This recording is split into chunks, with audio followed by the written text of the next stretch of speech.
ನಮಸ್ಕಾರ, ನೀವು ನೋಡ್ತಿದ್ದೀರಾ ಕನ್ನಡ ನಾಡು ನ್ಯೂಸ್. ನಾನು ವಿನೋದ್. ಇದೀಗ ಹೆಡ್ಲೈನ್ಸ್. ವರ್ಚುವಲ್ ಮೂಲಕ ಟೆಲಿ ಐಸಿಯು ಹಬ್ ಉದ್ಘಾಟಿಸಿದ ಡಿಕೆಶಿ. ಬಳ್ಳಾರಿಯ ಜನರಿಗೆ ಸದುಪಯೋಗ ಪಡಿಸಿಕೊಳ್ಳಲು ಸಚಿವ ನಾಗೇಂದ್ರ ಕರೆ. ಹಂಪಿ ಉತ್ಸವ ಹಿನ್ನೆಲೆ ಸಿಂಗಾರಗೊಂಡ ಹೊಸಪೇಟೆ. ನಗರವಾಸಿಗಳ ಗಮನ ಸೆಳೆದ ವಿಜಯನಗರ ವಸಂತ ವೈಭವದ ಮೆರವಣಿಗೆ. ಬೇಸಿಗೆ ಕಾಲದಲ್ಲಿ ಕುಡಿಯುವ ನೀರಿನ ಸಮಸ್ಯೆ ಆಗದಂತೆ ಎಚ್ಚರ ವಹಿಸಿ ಅಧಿಕಾರಿಗಳಿಗೆ ತಾಕೀತು ಮಾಡಿದ ಸಚಿವ ನಾಗೇಂದ್ರ. ವಾರ್ತೆಗಳ ವಿವರ. ಈ ವರ್ಷ ಬರಗಾಲವಿದೆ, ಅಂತರ್ಜಲ ಕುಸಿದಿದೆ, ಕಾಲುವೆಗಳಲ್ಲಿ ನೀರು ಸರಬರಾಜು ಸ್ಥಗಿತಗೊಂಡಿದ್ದು ಜನರಿಗೆ ಕುಡಿಯುವ ನೀರಿನ ಸಮಸ್ಯೆ ಎದುರಾಗದಂತೆ ಎಚ್ಚರಿಕೆ ವಹಿಸಬೇಕು ಎಂದು ಸಚಿವ ನಾಗೇಂದ್ರ ಅಧಿಕಾರಿಗಳಿಗೆ ತಾಕೀತು ಮಾಡಿದರು. ಬಳ್ಳಾರಿ ನಗರದ ಜಿಲ್ಲಾ ಪಂಚಾಯತ್ ಸಭಾಂಗಣದಲ್ಲಿ ಹಮ್ಮಿಕೊಳ್ಳಲಾಗಿದ್ದ ಪ್ರಗತಿ ಪರಿಶೀಲನಾ ಸಭೆಯಲ್ಲಿ ಮಾತನಾಡಿದ ಸಚಿವ ನಾಗೇಂದ್ರ, ಬೇಸಿಗೆಯಲ್ಲಿ ಕುಡಿಯುವ ನೀರಿನ ಸಮಸ್ಯೆ ಎದುರಾಗದಂತೆ ಎಚ್ಚರ ವಹಿಸಬೇಕು, ಸೂಕ್ತ ಕ್ರಮ ಕೈಗೊಂಡು ಸೂಕ್ತವಾಗಿ ನೀರು ಸರಬರಾಜು ಮಾಡಲು ಕ್ರಮ ವಹಿಸಬೇಕು ಎಂದು ಸೂಚಿಸಿದರು.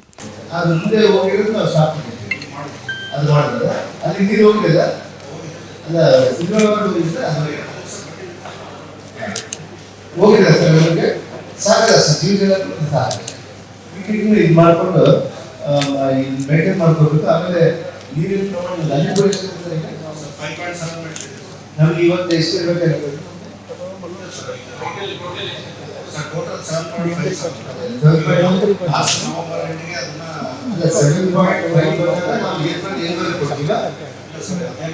ಸ್ಟಾಪ್ ಮಾಡ್ಬಿಟ್ಟು ಮೊದಲೆಲ್ಲ LLC ಮಾರ್ಚ್ ಎಂಡ್ ಅಥವಾ ಏಪ್ರಿಲ್ 10 ಬರ್ತಾ ಇದೆ. ಅಲ್ಲಿವರೆಗೂ ಇಲ್ಲಿಂದ LLC ತಗೊಂಡು ಕೊಡ್ತಿದ್ದ ಸ್ಟಾಪ್ ಮಾಡ್ತಾ ಇದ್ದಾರೆ. ಏಪ್ರಿಲ್ ಇಂದ ಅದನ್ನ ಡ್ರಾ ಮಾಡಕ್ಕೆ ಶುರು ಮಾಡ್ತಿದ್ರು. ಈಗ ಏನಾಗಿದೆ, ಡಿಸೆಂಬರ್ಗೆ ನವೆಂಬರ್ಗೆ ಡಿಸೆಂಬರ್ ವರೆಗೆ LLC ಬಂದಿದೆ. ಅದನ್ನ ಯೂಸ್ ಮಾಡಿ ಡಿಸೆಂಬರ್ ಎಂಡಿಂದ ಅದನ್ನ ತಗೊಳ್ಳೋಕೆ ಸ್ಟಾರ್ಟ್ ಮಾಡಿದ್ರು ಸರ್. ಒಂದು ತಿಂಗಳು ಮೇಲೆ ಸರ್ ತಗೊಂಡ್ರೆ 1.4 ಮೀಟರ್ಸ್ ಡೌನ್ ಆಗಿದೆ. ಈಗ ಅದನ್ನ ಹಂಗೆ ಸ್ಟಾಕ್ ಮಾಡ್ಬೇಕಂದ್ರೆ ನಾವು ಮತ್ತೆ ಅದನ್ನ ಡ್ಯಾಮಿಂಗ್ ನಡೆಸಬೇಕಾಗುತ್ತೆ. ಅದನ್ನ ಹಂಗೆ ಸ್ಟಾಕ್ ಇಟ್ಕೊಂಡು ಸಿಟಿ ಹೋಗ್ಬೇಕಂದ್ರೆ ಡ್ಯಾಮಿಂಗ್ ನಡೆಸಬೇಕು. ಒಂದೇ ಆಪ್ಷನ್ ಇದೆ ಸರ್. ಯಾಕಂದ್ರೆ ಎಕ್ಸ್ಟೆನ್ಷನ್ ನಾವು ತಗೊಳ್ಳೋಕೆ ಸ್ಕೋಪ್ ಇಲ್ಲ ಸರ್. ಏನಿದ್ರು ನಾವು LLC ಇಂದಾನೆ ಮ್ಯಾಕ್ಸಿಮಮ್ ಸರ್. ನೀವು ತಾವು ಹೇಳಿದ್ರೆ 20 ಸಾವಿರ ನಾವು ಶೆಡ್ಯೂಲ್ ಮಾಡ್ಕೊಡ್ತೀವಿ ಸರ್. ಕಂಪ್ಲೀಟ್ ಎಲ್ಲವರೆಗೂ ಕಂಟಿನ್ಯೂ ಕೊಡಿಸ್ಬೇಕು. ತಾವು ಪ್ರೆಷರ್ ಮಾಡ್ತೀವಿ. ನಮಗೆ ನೀರು ತೊಂದರೆ ಆಗಬೇಕಂದ್ರೆ ಏನು ಮ್ಯಾನೇಜ್ ಮಾಡಬೇಕು ನೋಡಿಲ್ಲ. ಲಾಸ್ಟ್ ಟೈಮ್ ಈ ಟೈಮ್ ತುಂಬ ವ್ಯತ್ಯಾಸ ಇದೆ ಸರ್. ಇದನ್ನು ನಾವು ಕಂಪಲ್ಸರಿ ಕಾಂಗ್ರೆಸ್ ಎಲೆಕ್ಷನ್ ಎಲ್ಲ ಬರುತ್ತೆ ನಮಗೆ. ಅಲ್ಲಿ ಎಲ್ಲಿ ಕೂಡ ತೊಂದರೆ ಆಗದಾಗ ನೋಡ್ಕೊಂಡು ಸರ್. ಯಾಕಂದ್ರೆ ಟೋಟಲ್ ನಮಗೆ 50% ಒಂದು ಅಡ್ವಾಂಟೇಜ್ ಇದ್ರೆ 20 ತಾರೀಕು ಮೇಲೆ ಆಗೋದು ನೀರು ತೊಗೊಂಡು ಅವರು ಸಾಕಷ್ಟು ಎಲ್ಲಿ ಸ್ಟಾಕ್ ಆಗ್ತದೆ ಎಲ್ಲಿ ಆಗುತ್ತೆ ಅದನ್ನು ಕವರ್ ಮಾಡ್ತೀವಿ. ಅದೇ ಸರ್, ಅವ್ರು ಆದ್ಮೇಲೆ ನಮ್ಗೆ ಕೊಟ್ಟಾಗ ನಾವು ಅಲ್ಲ, ನಮ್ಗೆ ಏಪ್ರಿಲ್ 7 ಜೂನ್ವರೆಗೆ ಹೇಳ್ಕೊಡ್ಬೇಕು ಸರ್. ಜುಲೈವರೆಗೆ ಬೇಕು ಸರ್. ಜೂನ್ 8 ಅಥವಾ June first week, July first week sir. May 15th or May ಎಂಡ್ವರೆಗೆ ಇದನ್ನ ನಾವು ಯೂಸ್ ಮಾಡಿದ್ರೆ ಮ್ಯಾಕ್ಸಿಮಮ್ ಆ 2 ತಿಂಗಳು ಪೀಕ್ ಸಮ್ಮರ್ನಲ್ಲಿ ನಾವು ಇದನ್ನ ಯೂಸ್ ಮಾಡಬಹುದು. ಅಲ್ಲ, ಅಲ್ಲಿವರೆಗೂ ನಮಗೆ ತೊಂದರೆ ಇಲ್ಲ. ಅದು ಈ 3 ತಿಂಗಳವರೆಗೂ ನಮಗೆ ತೊಂದರೆ ಇಲ್ಲ ಸರ್. ಈಗ 7.5 5.7 ಬಂದಿದೆ ಸರ್. ಅದನ್ನ ಹಂಗೆ ನಮಗೆ ಸರ್ ಟೋಟಲಿ 0.8 TMC ಅಂತ ಹೇಳಿದ್ರು ಸರ್. ಎವಾಪರೇಷನ್ ಸೇರಿಸಿ 0.8 ಅಂತ ಹೇಳಿದ್ರೆ ಆಲ್ರೆಡಿ HSC ಬಿಟ್ಟಿರೋದು ಸ್ಟಾಕ್ ಇರೋದು 9.5 ಇದೆ. 9.5 ಇಲ್ಲ ಸರ್, ಟೋಟಲ್ ಸ್ಟಾಕ್ ಇರೋದು 9.5 TMC. ಅದು ಬೇರೆ ಬೇರೆ ಅವ್ರು ಕ್ಯಾಲ್ಕುಲೇಷನ್ ಮಾಡ್ತಾರೆ. ಬಟ್ ನಮಗೆ ಬಳ್ಳಾರಿ ಬೇಕಾಗಿರೋದು 0.8 ಅಂತ ಹೇಳಿದ್ರು ಸರ್. ಲಾಸ್ಟ್ ನಾವು ಕೊಟ್ಟರೆ ಜುಲೈ 8ವರೆಗೆ ಕೊಡ್ತೀವಿ. ಹೌದು ಸರ್, ಅಷ್ಟು 0.8 ನಾವು ತಗೊಳ್ಳೋಣ. ನಮಗೆ ಬಳ್ಳಾರಿಗೆ ಮಾಡಿದ್ರು ನಿನ್ನೆ ಒಂದು ಕ್ಯಾಬಿನೆಟ್ ಅಲ್ಲಿ ಚರ್ಚೆ ಮಾಡ್ತೀವಿ ಬರಬೇಕು. ನಾವು ಎಲ್ಲೆಲ್ಲಿ ನೀರಿನ ಅಭಾವ ಆದಾಗ ಪ್ರೈವೇಟ್ ಬೋರ್ವೆಲ್ ಊರಲ್ಲಿ ಅಂದರೆ ನಾವು ಗ್ರಾಮ ಮಟ್ಟದಲ್ಲಿ ಮಾತ್ರ ಮಾಡ್ತಾ ಇದ್ವಿ ಇಷ್ಟವರೆಗೆ. ಅಂದರೆ ಹಳ್ಳಿಗಳಲ್ಲಿ ಬೋರ್ವೆಲ್ ತಗೊಳ್ತಾ ಇದ್ವಿ. ಈಗ ನಾವು ಒಂದೇ ಸಭೆಯಲ್ಲಿ ಮಾತಾಡಿದ್ದು ಸಿಟಿಯಲ್ಲಿ ಕೂಡ ತಗೊಳ್ಳೋಣ. ಹೌದು ಸರ್. ಈಗ NDRF ಪ್ರಕಾರ ನಾವು ಖಾಸಗಿ ಬೋರ್ವೆಲ್ ತಗೋಬಹುದು, ಖಾಸಗಿ ಟ್ಯಾಂಕರ್ ತಗೋಬಹುದು ಮತ್ತು ಡಿಪಾರ್ಟ್ಮೆಂಟ್ ಯಾರಾದ್ರೂ ತಗೋಬಹುದು. ಇನ್ಫ್ಯಾಕ್ಟ್ ನಾನು 2 ತಿಂಗಳ ಹಿಂದೆ ಅಲ್ಲಿ ಕಮಿಷನರ್ ಇದ್ದಾರೆ. ಓಕೆ ಸರ್, ನಾನೇ ನನ್ನ ಕಚೇರಿಯಲ್ಲಿ ಒಂದು ಮೀಟಿಂಗ್ ಮಾಡಬೇಕು. ನಮ್ಮ ಸಿಟಿಯಲ್ಲಿ ಎಲ್ಲಿ ಖಾಸಗಿ ಬೋರ್ವೆಲ್ ನಾವು ಬಾಡಿಗೆ ಮೇಲೆ ತಗೋಬಹುದು ಐಡೆಂಟಿಫೈ ಮಾಡೋಕೆ ಸೆಕ್ಷನ್ ಕೊಟ್ಟಿದ್ದೇನೆ. ನಮ್ಮ ಹತ್ರ ಲಿಸ್ಟ್ ಇರಬೇಕು, ಯಾಕಂದ್ರೆ ಸರ್ವೆ ಮಾಡ್ಕೊಂಡಿದ್ದಾರೆ. ನಾನೇ NDRF ದುಡ್ಡು ಕೊಡ್ತೇನೆ ಸರ್. ಆದರೆ ಒಂದೇ ಒಂದು ಈ ನಾವು ಏನು ದುಡ್ಡು ತಗೋತೀವಿ ಅದನ್ನು ನಾವು ಬೇರೆ ಉದ್ದೇಶಕ್ಕೆ ಬಳಸಬಹುದು. ಕುಡಿಯುವ ನೀರಿಗೆ ಆಗಲ್ಲ ಸರ್. ಅಲ್ಲ, ಈಗ ಕುಡಿಯುವ ನೀರಿಗೆ ಕೆಲವು ಬೋರ್ವೆಲ್ ನಾವು ದುಡ್ಡು ಕೊಡ್ತಾ ಇದ್ದಿಲ್ಲ. ಪ್ರೈವೇಟ್ ಪರ್ಚೇಸ್ ಅಲ್ಲಿ ನಾವು ಹಳ್ಳಿಯಲ್ಲಿ ನಾವು ರೂರಲ್ ಅಲ್ಲಿ ಸುಮಾರು 9,000 ಹಾಗೆ ಗೊತ್ತಿಲ್ಲ ಸಿಟಿಯಲ್ಲಿ ತಗೋಬಹುದು ಸರ್. ಎಲ್ಲಿ ಅವಕಾಶ ಬೇಕು ಟ್ಯಾಂಕರ್ ಮೂಲಕ ಕೊಡ್ಲಿಕ್ಕೆ ಅಥವಾ ಎಲ್ಲಿ ಬರುತ್ತೋ ಅಲ್ಲಿಂದ ನಾವು ಇದು ಅಂದ್ರೆ ಅದನ್ನ ಬಾಡಿಗೆ ತಗೋಬಹುದು. ನಮ್ಮ ಆತರ ಇದರಲ್ಲಿ ಕೂಡ ಸಿಟಿಯಲ್ಲಿ ಕೂಡ ತಗೋಬೇಕು. ಬಾವಿಗಳನ್ನೆಲ್ಲ ಚೆಕ್ ಮಾಡಕ್ಕೆ ಹೇಳಿದ್ದೀನಿ, ಚೆಕ್ ಮಾಡಿದ್ದೀನಿ ಸರ್. ಈಗ ಆಲ್ರೆಡಿ ನಮ್ಮ ಎಲ್ಲ ಮೆಟೀರಿಯಲ್ಸ್ ಎಲ್ಲ ಕನ್ಸಿಡರೇಷನ್ ಹಾಕಿದ್ವಿ ಸರ್. ಚೆಕ್ ಮಾಡಿ ಕ್ಲೀನಿಂಗ್ ಕೂಡ ಕ್ಲೀನಿಂಗ್ ಮಾಡಿಸ್ಕೊಳ್ಳಿ, ಅವು ಬೇಕಾಗುತ್ತೆ.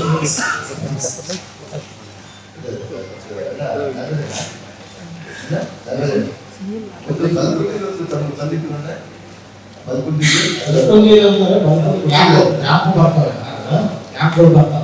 ಕ್ಯಾಂಪ್ಗೆ ನಮ್ಗೊಂದು ಕೊಟ್ಟಿದ್ದಾರೆ. ಅದಕ್ಕೆ ನೀವು ನಿರ್ಮಾಣ ಮಾಡಕ್ಕೆ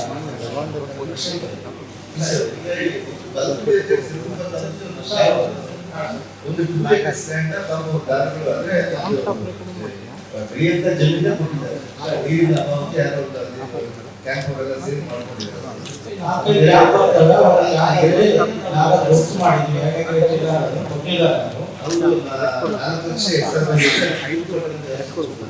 ಅವರು 4 ವರ್ಷ ಅದನ್ನ ಮಾಡಿಬಿಟ್ಟು ನಾವು ವಿಪರೀತ ಮುಂದೆ ಆಮೇಲೆ ಕೆಲವರು ಅಗರಿಗೆ ಹಳ್ಳಕ್ಕೆ ಸ್ವಲ್ಪ ನೀರು ಬೇಕಾಗುತ್ತೆ. ನೆಕ್ಸ್ಟ್ ಅವಕಾಶದಲ್ಲಿ ನಮಗೆ ಅದ್ರ ಮುಖಾಂತರ ವೇದಾವತಿ ಅಗರಿ ಮುಖಾಂತರ ಕೆಲವು ಹಳ್ಳಗಳ ಮುಖಾಂತರ ಅದಕ್ಕೆ ಏನಾದರೂ ವ್ಯವಸ್ಥೆ ಮಾಡ್ತಾರೆ. ನಾಳೆ ನೀರು ಬಿಟ್ಟಾಗ ನಾಳೆ 24 ಮತ್ತೆ ಅವಕಾಶದಲ್ಲಿ ಏನಾದರೂ ಹಳ್ಳಕ್ಕೆ ಸ್ವಲ್ಪ ನೀರು ವ್ಯವಸ್ಥೆ ಮಾಡಿ. ಅದರ ಜೊತೆಗೆ ಇನ್ನೊಂದು ಲಾಸ್ಟ್ ಟೈಮ್ ನಾವು ಮೀಟಿಂಗ್ ಅಲ್ಲಿ ಒಳ್ಳೆ ನಾವು ಶಾಸ್ತ್ರಗಳು ಈ ನಮ್ಮ ರಾಜ್ಕುಮಾರ್ ಪಾರ್ಕ್ ಇಂದ ಆ ಕಡೆ ಫಾರೆಸ್ಟ್ ಅಲ್ಲ ಅಂತ ಹೇಳ್ತಾರೆ. ಫಾರೆಸ್ಟ್ ಫಾರೆಸ್ಟ್ ಇಲ್ಲ ಅಂದ್ರೆ ಏನಾಗುತ್ತೆ? ಫಾರೆಸ್ಟ್ ಇಲ್ಲ ಅಂದ್ರೆ ಗಾರ್ಡನ್ ಬರುತ್ತೆ. ಗಾರ್ಡನ್ ಆದ್ರೆ ಅದನ್ನ ಬೇರೆ ಅಂದ್ರೆ ಉದ್ಯಾನವನ ಬೇರೆ ಯಾವುದಕ್ಕೂ ಯೂಸ್ ಮಾಡಕ್ಕೆ ಅವಕಾಶ ಇಲ್ಲ. ನಮ್ಗೆ ಏನು ಅಡ್ವಾಂಟೇಜ್ ಬೇಕೋ ಅದನ್ನ ನಾವು ಹೆಲ್ತ್, ಆಮೇಲೆ ರೆವೆನ್ಯೂದು, ಆಮೇಲೆ ಈ ನಮ್ಮ ಸ್ಕೂಲ್ ಇದ್ದು ಇವು ಸ್ವಲ್ಪ ಬಹಳ ಇಂಪಾರ್ಟೆನ್ಸ್ ಅಂತ ತಗೋಬೇಕು. ಆಮೇಲೆ ಮಿಕ್ಕಿಗೆಲ್ಲ ಚಿಕ್ಕ ಪುಟ್ಟದ್ರಿಂದ ಈ ಡ್ರಾಟ್ ಸಮಯದಲ್ಲಿ ಮಾಡೋದು ಬೇಡ. ಈ 3ಕ್ಕೆ ತಾವು ಇಂಪಾರ್ಟೆಂಟ್ ಆಗಿ ಹೆಲ್ತ್ ಕೂಡ ತಾವು ಹಾಗೆ ನಮ್ಮ DHOಗಳು DHO ಅವರು ರಮೇಶ್ ಅವರೇ ತಾವು ಅದನ್ನ ಹೆಲ್ತ್ ಬಗ್ಗೆ ಕಾನ್ಸಂಟ್ರೇಟ್ ಮಾಡ್ಕೊಂಡು ಇನ್ಮೇಲೆ ಈ ಡೆಂಗ್ಯೂ ಸ್ಟಾರ್ಟ್ ಆಗಿದೆ. Okay sir. ಇವಾಗ ಆಲ್ರೆಡಿ ನಾವು ಡೆಂಗ್ಯೂ ಇದ್ದಾರೆ ಸರ್. ಇಲ್ಲ ಸರ್, ನಮ್ಮಲ್ಲಿ ಪಾಸಿಟಿವ್ ಆಗಿಲ್ಲ ಸರ್. ಸಸ್ಪೆಕ್ಟೆಡ್ ಕಡಿಮೆ ಆಗಿದೆ ಸರ್. ಸಸ್ಪೆಕ್ಟೆಡ್ ಇದೆ ಸರ್. ನನ್ನ ಕಂಟ್ರೋಲ್ ಇದೆ ಸರ್. ಕೋವಿಡ್ ನಾವು ಹೇಳಿಲ್ಲ ಸರ್. ಕೋವಿಡ್ ಪ್ರಾಬ್ಲಮ್ ಇದೆ ಸರ್. ಇದನ್ನು ಕೂಡ ಸ್ವಲ್ಪ ನೋಡ್ಕೊಳ್ಳಿ. ಯಾಕಂದ್ರೆ ಈ ಎಲ್ಲ ತಾಲೂಕು ಬೇಕಾದ್ರೆ ನೀವು ಒಂದು ಮೀಟಿಂಗ್ ಮಾಡ್ಕೊಂಡು ಇವತ್ತು ಒಂದು ಡೆಲ್ಲಿ ಹಬ್ಬ ಅಂತೇಳಿ ನಮ್ಮ ಬ್ಯಾಂಕ್ ಯಾಕಂದ್ರೆ ನಮಗೆ ತಾಲೂಕಾ ಹಾಸ್ಪಿಟಲ್ಗೆ ಆ ಎಕ್ವಿಪ್ಮೆಂಟ್ ಇದೆ. ತಾಲೂಕು ಇಟ್ಕೊಂಡು ಸಿರುಗುಪ್ಪ ಮತ್ತು ಸಂಡೂರಾಗಿದೆ ಮುಂದೆ ನಿಂತು ತಗೊಂಡು ಬರ್ತೀವಿ. ಆದರೆ ಎಲ್ಲೆಲ್ಲಿ ನಮ್ಗೆ ಏನೇನು ಬೇಕು ಅದಕ್ಕೆ ಅದನ್ನು ನಾವು ಓಕೆ ಸರ್. ಅದನ್ನ ಮಾಡ್ಕೊಂಡ್ಬಿಟ್ಟು ನಮ್ಗೆ ಈಸಿಯಾಗಿ ಪಾಸ್ ಆಗುತ್ತೆ. ಈ 3ಕ್ಕೆ ಸ್ವಲ್ಪ ಬಹಳ ಎಮರ್ಜೆನ್ಸಿ ಏನಿದೆ ಈ 3 ಮಂತ್ಸ್ ನಮಗೆ ನಮ್ಮ ಚಾಲೆಂಜಿಂಗ್ ಆಗಿರುತ್ತೆ. ನಮ್ಮ ರೆವಿನ್ಯೂ ಡಿಪಾರ್ಟ್ಮೆಂಟ್, ನಮ್ಮ PRD, ನಮ್ಮ ಹೆಲ್ತ್ ಸ್ವಲ್ಪ ಬಹಳ ಚೆನ್ನಾಗಿ ಗಮನಿಸ್ಕೊಂಡು ಓಕೆ ಸರ್. ಅದನ್ನ ಮಾಡ್ಕೊಂಡು ಹೋಗೋಣ. Thank you sir. ಸರ್ ಆಮೇಲೆ ಅದ್ರ ಜೊತೆಗೆ ನಮ್ಮ ಜನಸ್ಪಂದನ 4 ಮಾಡಿದ್ದೀವಿ ಸರ್. 4-5 ಆಗಿದೆ. ತಾವುದಿಯಲ್ಲಿ ಮಾಡಿದ್ದೇನೆ ಸರ್. ಅದು ಬಿಟ್ಟು ಬೇರೆ ಎಲ್ಲ ಆಗಿದೆ ಸರ್. ಈಗ ಕಂಪ್ಲೀಟ್ ಆಗಿ ಟೈಮ್ ಕೊಟ್ಟರೆ ನಾನು ನೆಕ್ಸ್ಟ್ ಕಂಪ್ಲೀಟ್ ರೋಡಲ್ಲಿ ಮಾಡಬೇಡ ಅದೇ ಮಾಡೋದು. ನಾನು ಎಸ್ ಸರ್ ಸರ್ ಆಯ್ತು ಸರ್. ಟೈಮ್ ಕೊಡ್ತೀನಿ ಮಾಡಿ. ಒಂದಿಂದ ಆಗುತ್ತೆ ಅಷ್ಟೊಂದಿಗೆ ಇದು ಮಾಡೋಣ. ಬೇರೆ ಏನಾದರೂ ನಿಮ್ಗೆ ಅಡ್ಮಿನಿಸ್ಟ್ರೇಷನ್ ಏನು ಪ್ರಾಬ್ಲಮ್ಸ್ ಏನಾದರೂ ಚಾಲೆಂಜಸ್ ಆಗ್ತಿಲ್ಲ ನಿಮಗೆ ಸರ್? ಇವಾಗ ತಮ್ಮ ಅಂತ ನಾನೇ ಹೇಳ್ಬಿಡ್ತೇನೆ. ಇಲ್ಲಿದ್ದು ಮೇಜರ್ ಇಶ್ಯೂ ಸರ್. ಒಂದು ಏರ್ಪೋರ್ಟ್ ಇದೆ ಸರ್. ಅದು ತಾವು ಏರ್ಪೋರ್ಟ್ದು ಒಂದು ಕೋಜಿ ಎಕ್ಸಿಬಿಷನ್ ನಾವು ಬರ್ತಿದ್ದೀವಿ ಸರ್. ಅದು ಒಂದು ಆಗ್ತದೆ ಸರ್. ಆ ಚಿಲ್ಲಿ ಮಾರ್ಕೆಟ್ ಬಗ್ಗೆ ಒಂದು ಸ್ವಲ್ಪ ಡಿಸ್ಕಷನ್ ಆಗ್ತದೆ ಸರ್. ಮತ್ತು ಈ ಸತಿ ಬಜೆಟಲ್ಲಿ ತಾವೇನು ಜೀನ್ಸ್ ಪಾರ್ಕ್ ಅಪ್ರೂವಲ್ ಮಾಡ್ಕೊಡ್ತೇನೆ ಅಂತ ಹೇಳಿದ್ದಾರೆ. ಸೊ ಹಾಂ ಸರ್. ಸೊ ಜಿಲ್ಲೆಗೆ ಸಂಬಂಧಪಟ್ಟ ತಮ್ಮ ಗಮನಕ್ಕೆ ತರ್ತೀನಿ. ಅದು ತಾವು ಬೆಂಗಳೂರಲ್ಲಿ ಕ್ಯಾಬಿನೆಟ್ ಮಟ್ಟದಲ್ಲಿ ಸರ್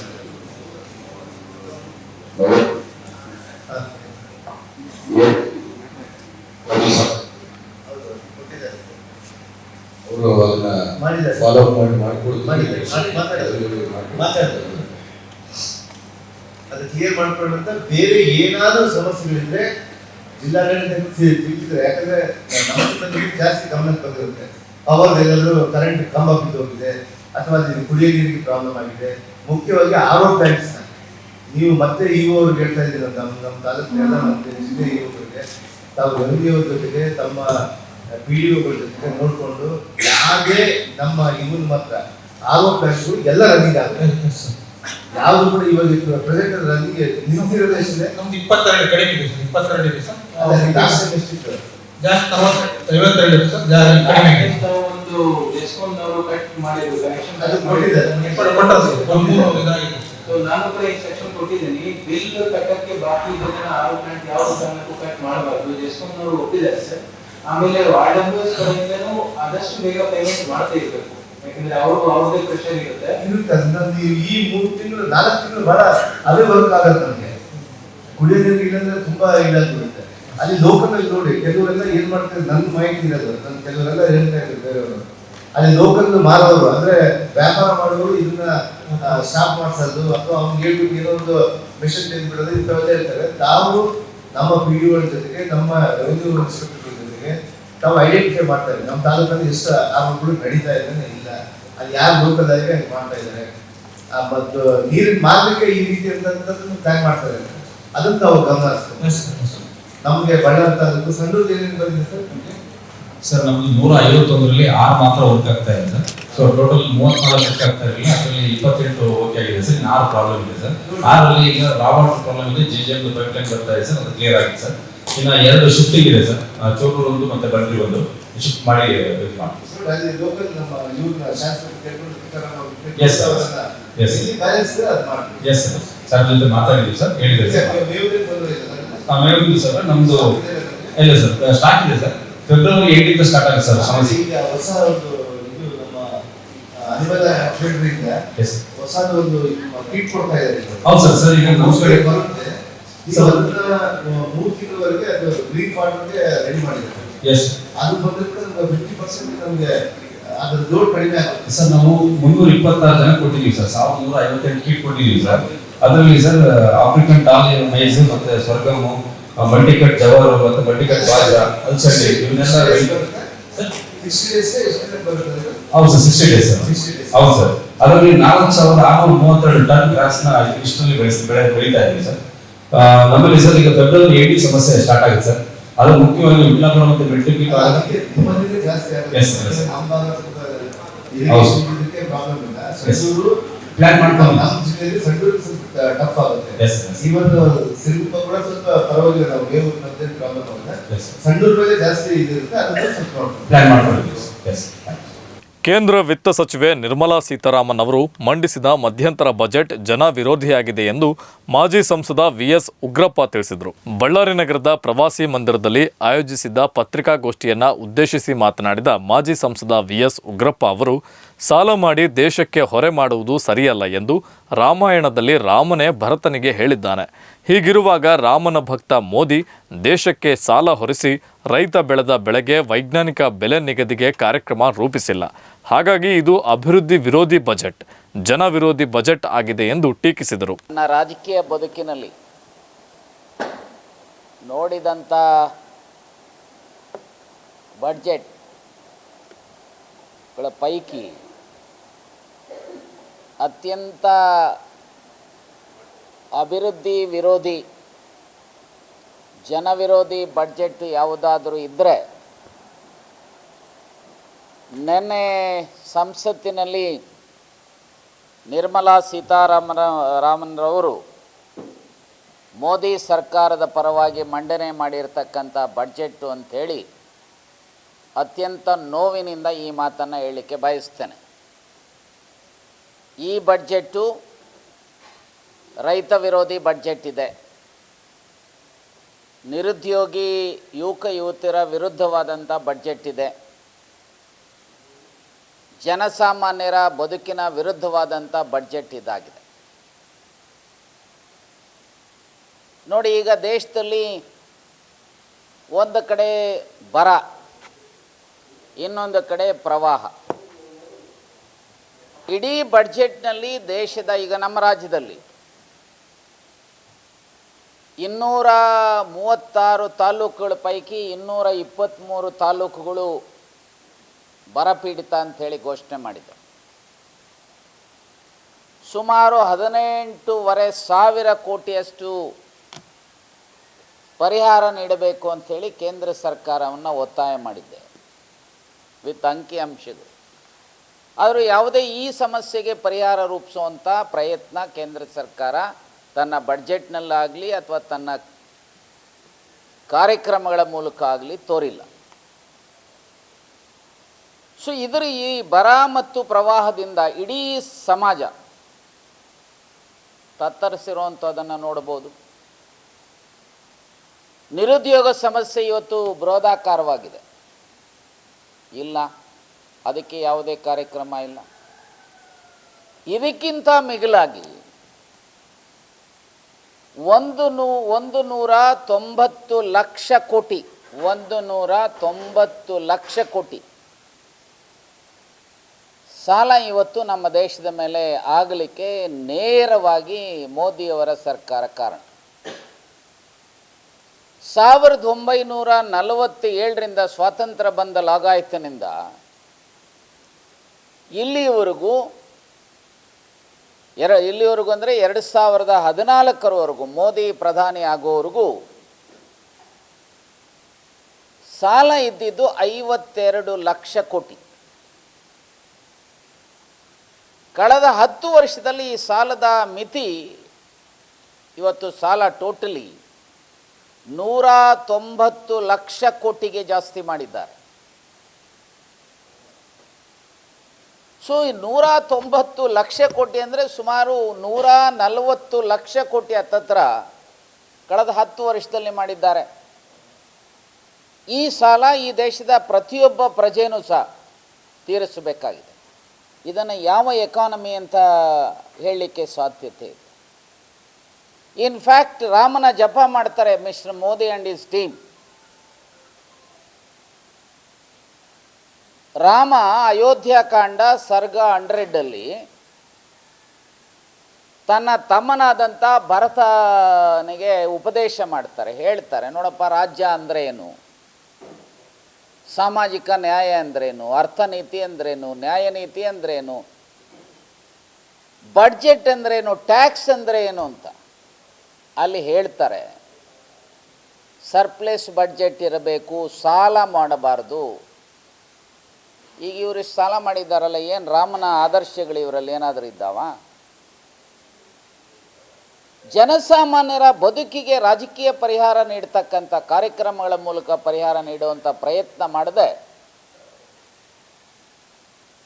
ಉಡಾಫೆಯ ಮಾತುಗಳನ್ನು ಆಡ್ತಕ್ಕಂಥ, ನಾನು ಬಹುಶಃ ನೋವಿನಿಂದ ಈ ಮಾತನ್ನು ಹೇಳಲಿಕ್ಕೆ ಬಯಸ್ತೇನೆ, ಇವರಿಗೆ ರಾಮನ ಆದರ್ಶಗಳು ಭಾರತೀಯ ಜನತಾ ಪಾರ್ಟಿಯವರಿಗಿಲ್ಲ. ಭಾರತೀಯ ಜನತಾ ಪಾರ್ಟಿಯವರು ರಾವಣನ ಆದರ್ಶಗಳನ್ನು ಮೈಗೂಡಿಸ್ಕೊಂಡಿದ್ದಾರೆ. ನಾನು ಈಗಾಗಲೇ ಎಕಾನಮಿ ಬಗ್ಗೆ ಹೇಳಿದಾಗೆ,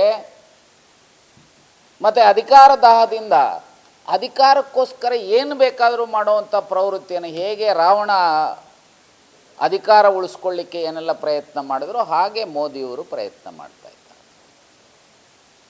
ಶ್ರೀರಾಮ ತನ್ನ ಮಡದಿಗೋಸ್ಕರ ಎಷ್ಟೆಲ್ಲ ಹೋರಾಟ ಮಾಡಿ ಮಡದಿಯ ರಕ್ಷಣೆ ಮಾಡಿದ್ರು. ಆದರೆ ಇವತ್ತು ಭಾರತೀಯ ಜನತಾ ಪಾರ್ಟಿಯವರು ಕೆಲವು ನಾಯಕರುಗಳು ಅವರ ಶ್ರೀಮತಿಯವರುಗಳ ರಕ್ಷಣೆ ಮಾಡಲಿಕ್ಕೆ ಆಗಿಲ್ಲ. ಕೆಲವರಿಗೆ ನನ್ನ ಹೆಸರುಗಳು ಹೇಳಿ ಅವರಿಗೆ ನೋವುಂಟು ಮಾಡಲಿಕ್ಕೆ ಇಷ್ಟಪಡೋದಿಲ್ಲ.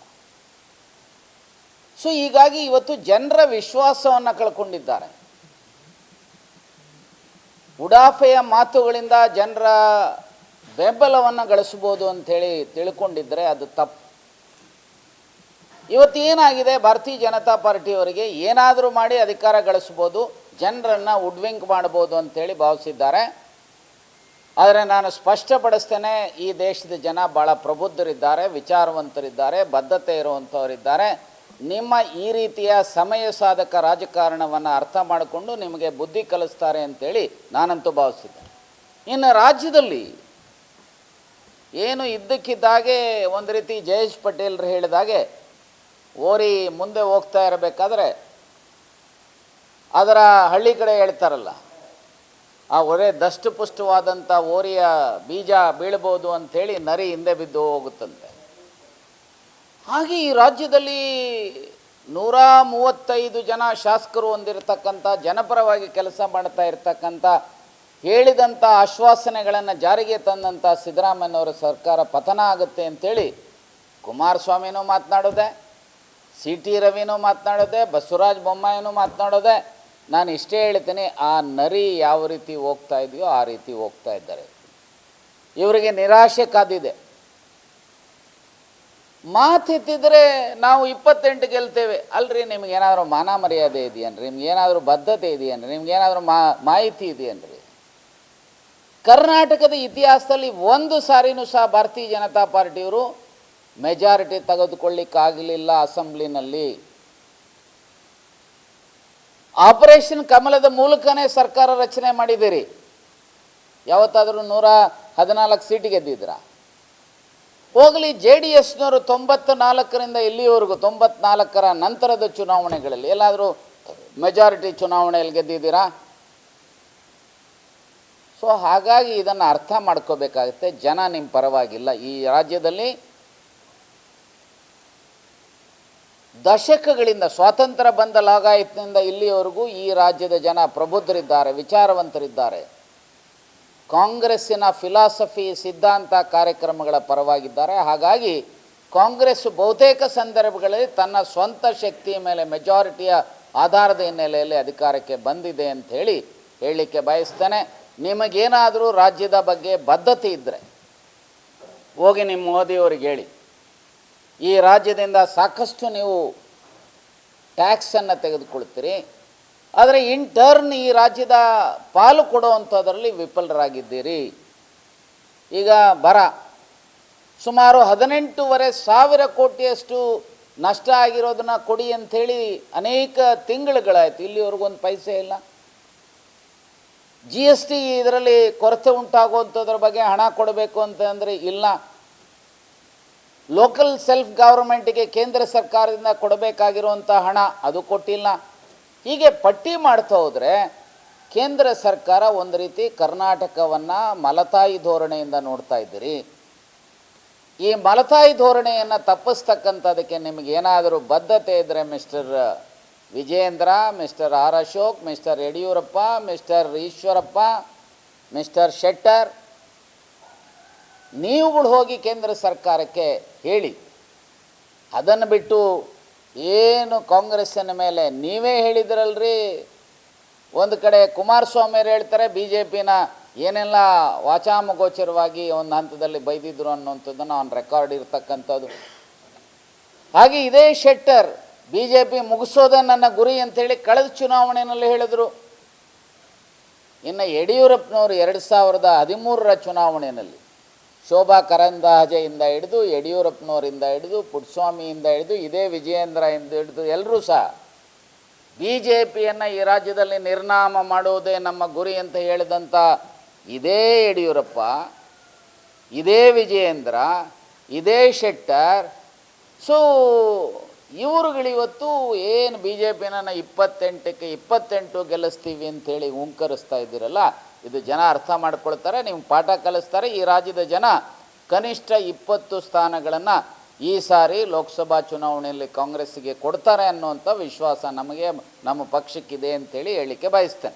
ಬಳ್ಳಾರಿ ಜಿಲ್ಲಾಸ್ಪತ್ರೆಯಲ್ಲಿ ಟೆಲಿ ICU ಹಬ್ ಅನ್ನು ಉದ್ಘಾಟನೆ ಮಾಡಲಾಗಿದ್ದು, ಬಳ್ಳಾರಿಯ ಜನತೆ ಇದನ್ನು ಸದುಪಯೋಗ ಪಡಿಸಿಕೊಳ್ಳಬೇಕು ಎಂದು ಸಚಿವ ನಾಗೇಂದ್ರ ತಿಳಿಸಿದರು. ಬಳ್ಳಾರಿ ಜಿಲ್ಲಾಸ್ಪತ್ರೆಯಲ್ಲಿ ಟೆಲಿ ICU ಹಬ್ ಅನ್ನು ಉಪಮುಖ್ಯಮಂತ್ರಿ DKಶಿ ಅವರು ವರ್ಚುವಲ್ ಮೂಲಕ ಉದ್ಘಾಟನೆ ಮಾಡಿದ್ದು, ರಾಜ್ಯದಲ್ಲಿಯೇ ಪ್ರಥಮ ಬಾರಿಗೆ ಟೆಲಿ ICU ಹಬ್ ಸೌಲಭ್ಯವನ್ನು ಈ ಭಾಗದ ಜನರು ಸದುಪಯೋಗ ಪಡಿಸಿಕೊಳ್ಳಬೇಕು ಎಂದು ಸಚಿವ ನಾಗೇಂದ್ರ ತಿಳಿಸಿದರು. ಕನ್ನಡ ನಾಡು ವಾಹಿನಿಯೊಂದಿಗೆ ಮಾತನಾಡಿ ಹೆಚ್ಚಿನ ಮಾಹಿತಿ ನೀಡಿದರು.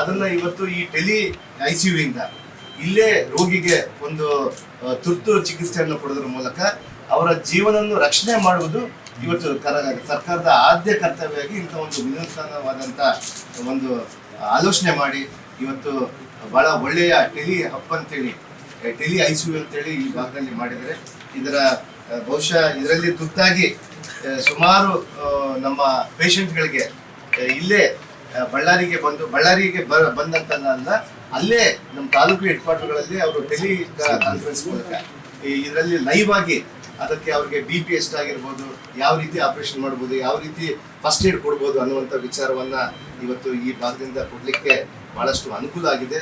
ಇವತ್ತು ಬಳ್ಳಾರಿಯ ಈ ಉತ್ತರ ಕರ್ನಾಟಕದ ಭಾಗದ ಜನತೆ ಪರವಾಗಿ ಸರ್ಕಾರದ ನಮ್ಮ ಮುಖ್ಯಮಂತ್ರಿಗಳು, ನಮ್ಮ ಉಪಮುಖ್ಯಮಂತ್ರಿಗಳು ಮತ್ತು ನಮ್ಮ ಹೆಲ್ತ್ ಮಿನಿಸ್ಟರ್ ಆದಂಥ ದಿನೇಶ್ ಗುಂಡೂರಾವ್ ಸಾಹೇಬರಿಗೂ ಮತ್ತು ಮುಖ್ಯವಾಗಿ ಇದರ ಆಲೋಚನೆಯನ್ನು ವಿನೋದ್ ಕೋಸ್ಲಾ ಅವರ ಫ್ಯಾಮಿಲಿ ಫೌಂಡೇಶನ್ ಇವತ್ತು ಅವರ ಸಹಯೋಗದೊಂದಿಗೆ ಇವತ್ತು ಕರ್ನಾಟಕ ರಾಜ್ಯಕ್ಕೆ ಕೊಡ್ತಾ ಇದ್ದಾರೆ. ಅವರು ತುಂಬ ಹೃದಯದ ಮನಸ್ಫೂರ್ತಿಯಾದ ಧನ್ಯವಾದಗಳನ್ನು ತಿಳಿಸ್ತೀವಿ. ಇವತ್ತು ಸಹಾಯವನ್ನು ಮಾಡಿರುವಂಥ ವಿನೋದ್ ಕೋಸ್ಲಾ ಅವರಿಗೆ ಮತ್ತು ಅವರ ಫ್ಯಾಮಿಲಿ ಅವರಿಗೆ ಫೌಂಡೇಶನ್ ಅವರಿಗೆ ತುಂಬ ಹೃದಯದಿಂದ ನಮ್ಮ ಬಳ್ಳಾರಿಯ ಜಿಲ್ಲೆಯ ಜನತೆ ಪರವಾಗಿ, ಉತ್ತರ ಕರ್ನಾಟಕದ ಜನತೆ ಪರವಾಗಿ ತಮಗೆ ತಿಳಿಸ್ತಾ ಇದ್ದೀವಿ ಅಂತೇಳಿ ಹೇಳಿ ನನಗಿಷ್ಟು ಮಾತಾಡ್ಲಿಕ್ಕೆ ಅವಕಾಶ ಕೊಟ್ಟ ತಮ್ಮೆಲ್ಲರೂ ಕೂಡ ಧನ್ಯವಾದಗಳು ತಿಳಿಸ್ತೀನಿ. Thank you sir.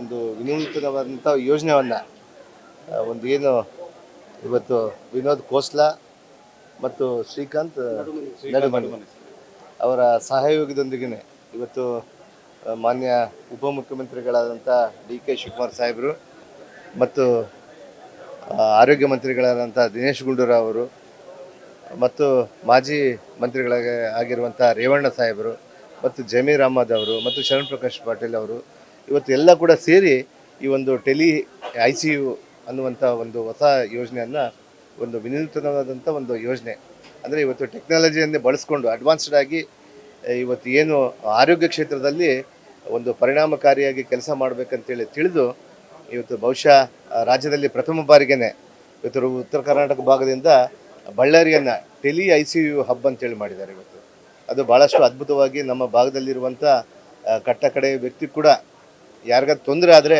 ಅವ್ರಿಗೆ ವಿಶೇಷವಾಗಿ ಬೆಂಗಳೂರಲ್ಲಿ ಯಾವ ರೀತಿ ಅವ್ರನ್ನ ಟ್ರೀಟ್ ಮಾಡ್ತಾರೋ ಆ ಟ್ರೀಟ್ಮೆಂಟನ್ನು ಇಲ್ಲೇ ನಮ್ಮ ಬಳ್ಳಾರಿಯ ಟೆಲಿ ICU ಹಬ್ಬಲ್ಲಿ ಇವತ್ತು ಮೂಲೆಯಿಂದ ಇವತ್ತು ಈಗಾಗಲೇ ಕೂಡ ಬಳ್ಳಾರಿ ಜಿಲ್ಲೆಯ 2 ತಾಲೂಕುಗಳ ಆಯ್ಕೆ ಆಗಿದ್ದಾವೆ, ಸಂಡೂರು ಮತ್ತು ಸಿರುಗುಪ್ಪ. ಅದರ ಜೊತೆಗೆ ನಮ್ಮ ಉತ್ತರ ಕರ್ನಾಟಕ ಭಾಗದಲ್ಲಿರುವಂಥ ಇನ್ನೂ 9 ಟೋಟಲ್ ಆಗಿ 11 ತಾಲೂಕುಗಳನ್ನು ಇವತ್ತು ಟೆಲಿ ಒಂದು ICUಗೆ ಇವತ್ತು ಒಳಗೊಂಡಿದೆ. ಅದರ ಪೂರ್ಣ ಪ್ರಮಾಣದ ಸಹಕಾರವನ್ನು ಇವತ್ತು ವಿನೋದ್ ಕೋಸ್ಲಾ ಫ್ಯಾಮಿಲಿ ಮತ್ತು ಶ್ರೀಕಾಂತ್ ನಡಿಮನಿಯವರು ಕೂಡ ಅವರ ಸಹಯೋಗದೊಂದಿಗೆ ನಾವು ಮಾಡ್ತಾ ಇದ್ದೀವಿ. ಅದರ ಉಪಯೋಗ ಭಾಳಷ್ಟು ಗಂಭೀರವಾಗಿ ಭಾಳ ಚೆನ್ನಾಗಾಗುತ್ತೆ. ಯಾಕಂದರೆ ಮುಂದಿನ ದಿನಗಳಲ್ಲಿ ಇವತ್ತು ಯಾರಾದರೂ ಗ್ರಾಮದಲ್ಲಿ ಅಥವಾ ಹಳ್ಳಿಯಲ್ಲಿ ಅಥವಾ ಸಂಡೂರಲ್ಲಿ ಅಥವಾ ಬೀದರಲ್ಲಿ ಬಾರ್ಡ್ರಲ್ಲಿ ಯಾರಾದರೂ ಅಂಥ ಬಾರ್ಡ್ರಲ್ಲಿ ವ್ಯಕ್ತಿಗೆ ಹಾರ್ಟ್ ಅಟ್ಯಾಕ್ ಆದಾಗ ಅಥವಾ ಆಕ್ಸಿಡೆಂಟ್ ಆದಾಗ ಅಥವಾ ಹೆರಿಗೆ ತೊಂದರೆ ಆದಾಗ ಅವ್ರಿಗೆ ಹೆಚ್ಚಿನ ಚಿಕಿತ್ಸೆಗಾಗಿ ಬಳ್ಳಾರಿಗೆ ಬರಬೇಕು ಅಥವಾ ಬೆಂಗಳೂರಿಗೆ ಹೋಗಬೇಕಾಗಿತ್ತು. ಅದಕ್ಕೆ ಟೈಮಿಂಗಲ್ಲಿ ಸುಮಾರು 4-5 ತಾಸು ವೇಸ್ಟ್ ಆಗ್ತಾಯಿತ್ತು.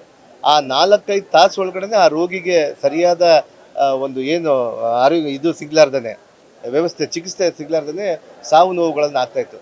ಅದನ್ನು ತಪ್ಪಿಸ್ಬೇಕಂತೇಳಿ ಇವತ್ತು ಸರ್ಕಾರದವರು ಈ ಚಿಂತನೆ ಮಾಡಿಕೊಂಡು ಒಂದು ಪ್ರೈವೇಟ್ ಸೆಕ್ಟ್ರಲ್ಲಿ ಅಂದರೆ ಒಂದು ಸಹಯೋಗದೊಂದಿಗೆ ಇವತ್ತು ಮಾಡಿದ್ದಾರೆ. ಇದರ ಅದ್ಭುತವಾಗಿ ಮುಂದಿನ ದಿನಗಳಲ್ಲಿ ಭಾಳಷ್ಟು ಅದ್ಭುತ ಪರಿಣಾಮಕಾರಿಯಾಗಿ ಕೆಲಸ ಮಾಡ್ಕೊಂಡು ಹೋಗುತ್ತೆ. ಯಾರೋ ಒಬ್ಬ ರೋಗಿ ಒಂದು 4 ತಾಸು ಒಳಗಡೆ ಅವರಿಗೆ ಟ್ರೀಟ್ಮೆಂಟ್ ಕೊಡುವಂಥ ಸಂದರ್ಭ ಇವತ್ತು ಈ ಟೆಲಿ ಹಬ್ ಮೂಲಕ ಲೈವ್ ಆಗಿ ಇವತ್ತು ಅನೇಕ ಪ್ರವೀಣರು ಅಂದರೆ ಎಕ್ಸ್ಪರ್ಟ್ಗಳು ಡಾಕ್ಟರ್ಗಳು ಸಮೇತ ಸೇರಿ ಅವರಿಗೆ ಕೊಡುವಂಥದ್ದು ಚಿಕಿತ್ಸೆ ಕೊಟ್ಟು ಅವ್ರನ್ನ ಆ ಸಾವು ನೋವುಗಳಿಂದ ತಪ್ಪಿಸುವಂಥ ಒಂದು ವ್ಯವಸ್ಥೆ ಮಾಡಿದ್ದಾರೆ. ಇವತ್ತು ನಿಜವಾಗ್ಲೂ ಸರ್ಕಾರಕ್ಕೆ ಮಾನ್ಯ ನಮ್ಮ ಮುಖ್ಯಮಂತ್ರಿಯಾದಂಥ ಸಿದ್ದರಾಮಯ್ಯ ಸಾಹೇಬರು, ಉಪಮುಖ್ಯಮಂತ್ರಿ ಆದಂಥ DK ಶಿವಕುಮಾರ್ ಸಾಹೇಬರು ಮತ್ತು ಆರೋಗ್ಯ ಮಂತ್ರಿಗಳಾದಂಥ ನಮ್ಮ ದಿನೇಶ್ ಗುಂಡೂರಾವ್ ಸಾಹೇಬರು ಅವರಿಗೆಲ್ಲ ಕೂಡ ತುಂಬ ಹೃದಯದ ಧನ್ಯವಾದಗಳನ್ನು ತಿಳಿಸ್ತೀವಿ ಈ ಭಾಗದಿಂದ.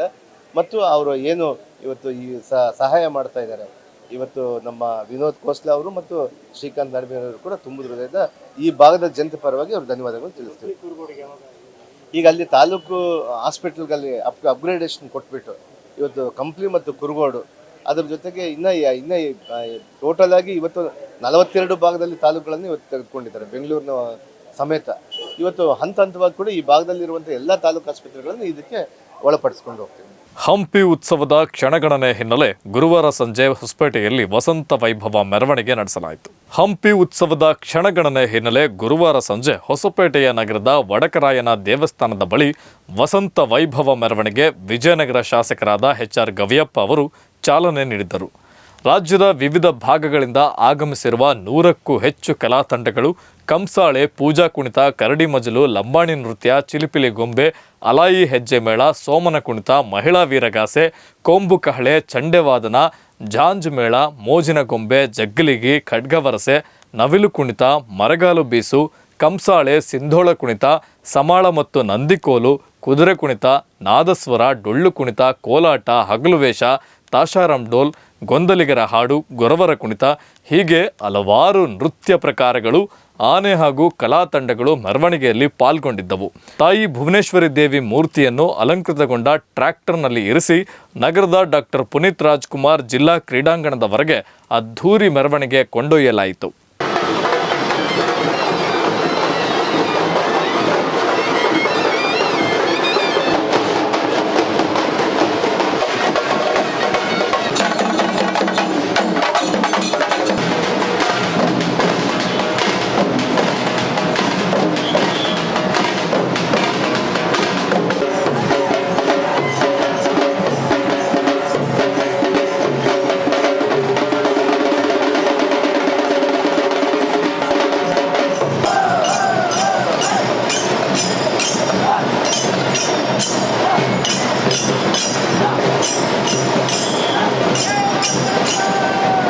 ಇದಾಗಿತ್ತು ಇಂದಿನ ಕನ್ನಡ ನಾಡು ನ್ಯೂಸ್. ಇದು ಕನ್ನಡಿಗರ ನಾಡಿ ಮಿಡಿತ. ನಮಸ್ಕಾರ.